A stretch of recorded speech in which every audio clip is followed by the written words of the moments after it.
ወሲባዊ ግንኙነት ማድረግ የሚያስገኛቸው 23 ጥቅሞች።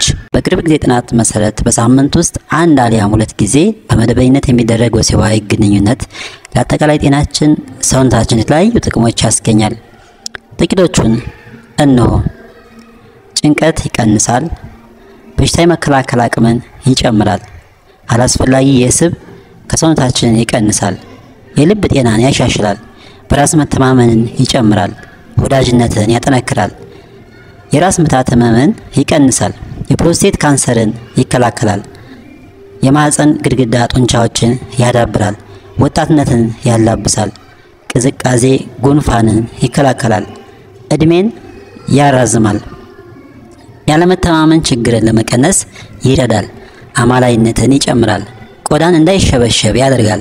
አጠቃላይ ጤናን ይጠብቃል። ድብርትን ያጠፋል። ጤናማ እንቅልፍ እንዲኖረን ያደርጋል። አጥንት ያጠነክራል። በየዕለቱ ጥሩ ስሜት እንዲሰማን ያደርጋል።